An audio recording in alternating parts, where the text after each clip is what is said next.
In this video I'll show a couple different ways to do a panel around the text on this design. The first way I'll do it is just grab each of the lines of text, and using the panel creator I will just create a panel, and that will create a panel around all that text and space the text.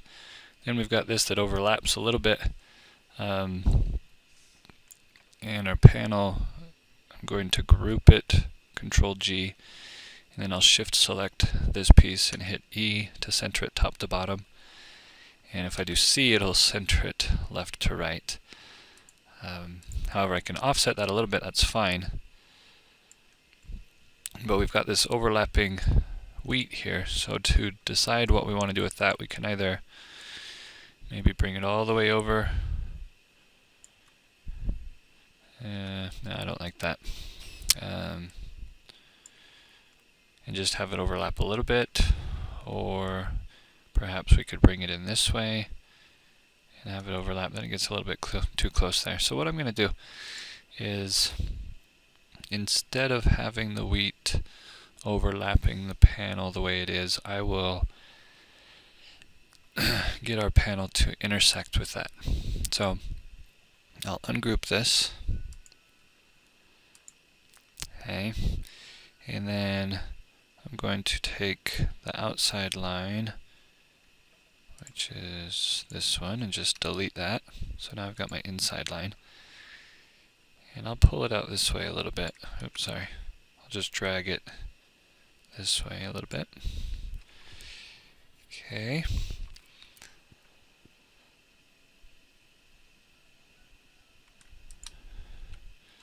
So that doesn't look too bad. If I were to just apply the panel back to this, it doesn't look too bad that way. Maybe scoot this over a tad bit more. Oops. Grab both of those, scoot it over just a little bit more. So that's not too bad. However, there's this little polished piece, this little polished piece, and that little polished piece, which I'd probably want to get rid of.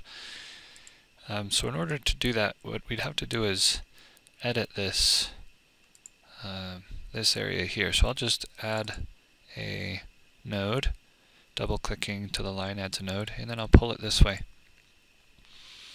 Since it's behind there, you're not going to be able to actually see it. So it doesn't matter that it's behind there until it gets time to come to production. When we get ready to produce it, then it matters. If we go to the wireframe view, you'll see what it looks like. So we've got that straight line from the black here, and then our other line is just curved out.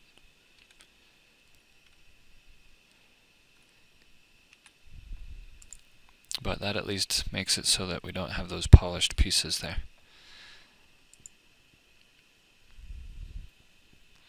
So when it comes time to actually produce this, what I would normally do is I keep everything the way that it is on here so that it's still editable. But then we go to the plot page. Okay. So we've got our original with all the colors in it, and we've got our plot page. And on the plot page, then what I do is I would take both of these pieces and combine them together. And the line goes straight through here, but this is where we had our trouble before. So what I'm going to do is I'm just going to take the eraser tool, and holding shift I can move my mouse up and down a little bit to make my nib smaller or bigger.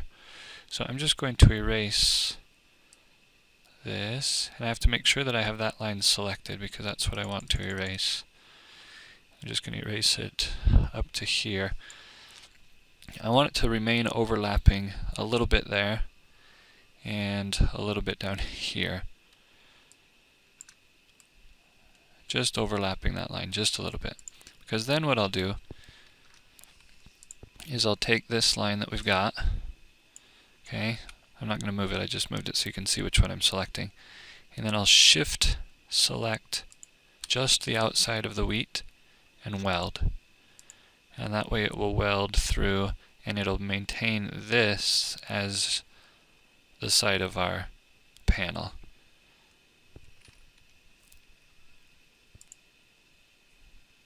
However, I only do this when it comes time to production. That way, if we go back to here, we can make any sort of changes that we wanted to this. You know, we could get rid of the wheat. We could fix this panel line. Very easily, as opposed to trying to do that once it's welded. Then you have to break things apart and redraw in lines, and it gets a bit more tedious. So it's easier if we just keep everything together. I'll just undo what I did.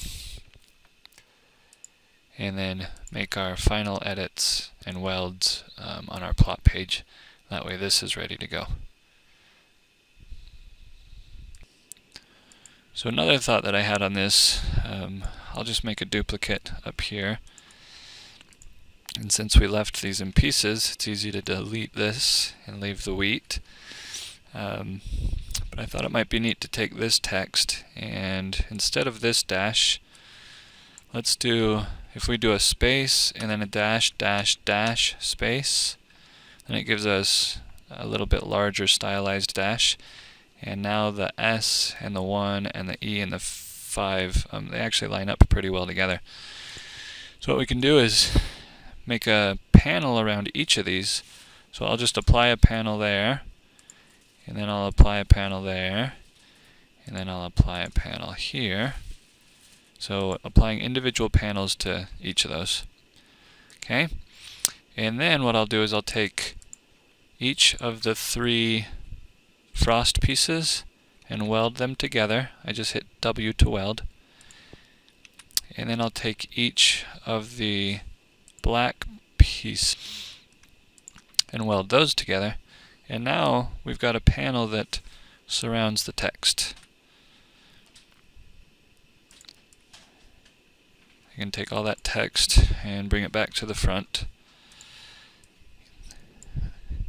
Then this piece we could move up into the corner and possibly, you know, either leave it there or maybe even duplicate it again. And this time we could take our panel, holding Shift, select the stone, hit C to center. So that gives us a center. And then we'll bring this up again into the corner maybe. Maybe shrink it down just a tad bit. It's okay that it overlaps the panel, but I'm attempting to get this to not overlap the panel. And then just hit M on the keyboard to mirror it to the other side. So then we've got a couple different layouts here that the family could choose from.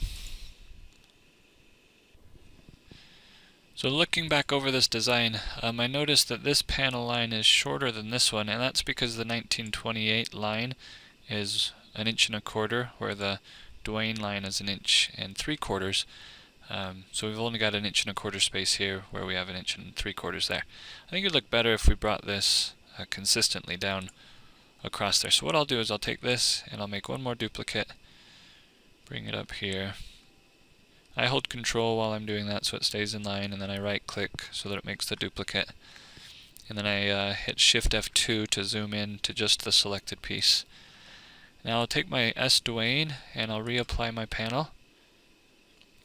And then I can take that panel, I'll select both of those pieces, group them together, and then I'll Shift select just the black part and hit B, and so that's going to align to the bottom of that black, so that this black aligns to the bottom of that black.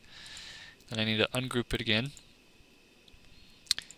Then I can click on the frost, Shift select the other frost and weld it. And then I can click on the black, Shift select the other black and weld that. And then we've got our panel line even with that other one so that it goes straight across. I think that probably looks a little bit better to do it that way. But you know, that gives us some different options anyway. One more option that I think might be nice is with this one down here. So I'm going to make one more duplicate. Shift F2 to zoom in. So we've got this panel that we had, and we had brought it around the edges here. I'm going to go ahead and weld, but what I want to do first is select this piece and then this piece, combine those together. Okay, and then I'll go back to my eraser, and this time I'm going to erase here and across,